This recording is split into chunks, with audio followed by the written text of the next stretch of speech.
नमस्कार दोस्तों, हमारे YouTube चैनल में आपका स्वागत है। आज हम हिस्ट्री के एक महत्वपूर्ण टॉपिक पूना पैक्ट के बारे में पढ़ेंगे। पूना समझौता। तो पूना समझौता हमारे भारतीय इतिहास में एक बहुत महत्वपूर्ण भूमिका निभाता है। तो इस टॉपिक के बारे में आज हम पढ़ेंगे, पूना समझौता के बारे में। तो पूना समझौता क्या था, पूना समझौता कब हुआ और पूना समझौता के क्या प्रभाव हुए, इन सब के बारे में आज हम पढ़ेंगे। तो 24 सितंबर 1932 में 24 सितंबर 1932 में डॉक्टर अंबेडकर तथा अन्य हिंदू नेताओं के प्रयत्न से सवर्ण हिंदुओं तथा दलितों के मध्य एक समझौता किया गया। इसे पूना समझौते के नाम से जाना जाता है। तो पूना समझौता क्या था? 24 सितंबर 1932 में डॉक्टर अंबेडकर तथा अन्य हिंदू नेताओं के प्रयत्न से सवर्ण हिंदुओं तथा दलितों के मध्य एक समझौता किया गया। इसे पूना समझौते के नाम से जाना जाता है। इस समझौते के अनुसार इसके कई महत्वपूर्ण टॉपिक थे, महत्वपूर्ण बिंदु थे। उसमें हम एक एक करके देखते हैं। पहला, दलित वर्ग के लिए पृथक निर्वाचक मंडल समाप्त कर दिया गया तथा व्यवस्थापिका सभा में अछूतों के स्थान हिंदुओं के अंतर्गत ही सुरक्षित रखे गए।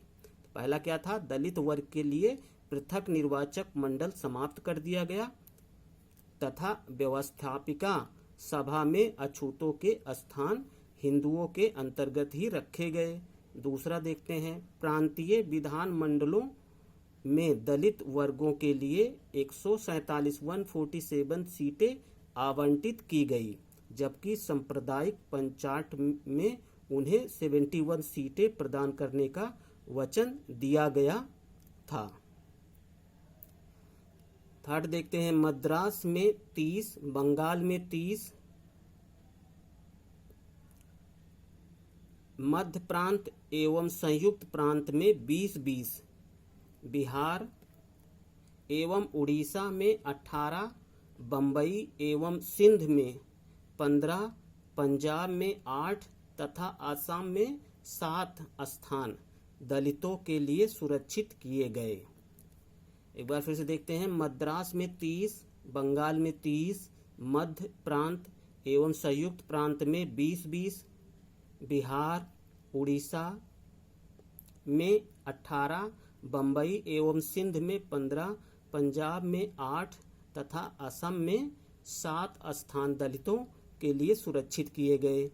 यह वादा किया गया कि गैर मुस्लिम निर्वाचन क्षेत्रों को आवंटित सीटों का एक निश्चित प्रतिशत दलितों वर्गों के लिए आरक्षित किया जाएगा।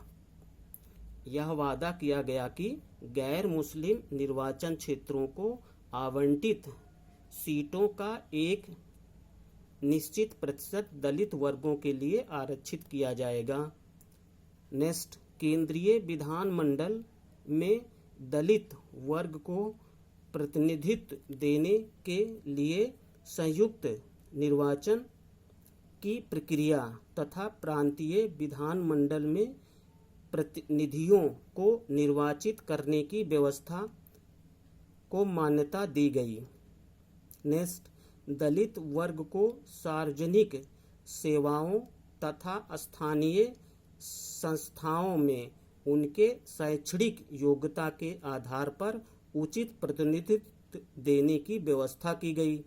दलित वर्ग को सार्वजनिक सेवाओं तथा स्थानीय संस्थाओं में उनकी शैक्षणिक योग्यता के आधार पर उचित प्रतिनिधित्व देने की व्यवस्था की गई। सरकार ने पूना समझौते को सांप्रदायिक निर्णय का संशोधित रूप मानकर स्वीकार कर लिया। कांग्रेस ने स्वीकार किया कि दलित वर्गों को प्रशासनिक सेवाओं में पर्याप्त प्रतिनिधित्व प्रदान किया जाएगा। डॉक्टर अंबेडकर के नेतृत्व में दलित वर्गों ने संयुक्त निर्वाचन क्षेत्र के सिद्धांत को स्वीकार कर लिया। नेक्स्ट, वंचित वर्गों के लिए केंद्रीय एवं प्रांतीय विधानमंडलों में मताधिकार। लोथियन समिति की रिपोर्ट में निर्दिष्ट व्यवस्था के अनुसार किया जाएगा। वंचित वर्गों के लिए केंद्रीय एवं प्रांतीय विधानमंडलों में मताधिकार लोथियन समिति की रिपोर्ट में निर्दिष्ट व्यवस्था के अनुसार किया जाएगा। केंद्रीय विधानमंडल में ब्रिटिश भारत के लिए सामान्य निर्वाचक वर्ग के लिए प्रदत्त 18% सीटें दलित वर्गों के लिए आरक्षित होगी। किसी को भी स्थानीय निकाय के किसी चुनाव या लोक सेवाओं में नियुक्ति के संदर्भ में मात्र दलित वर्ग से संबंध होने के आधार पर अयोग्य नहीं ठहराया जाएगा। तो इस प्रकार हमने पूना पैक्ट, पूना समझौता के बारे में पूरा पढ़ लिया।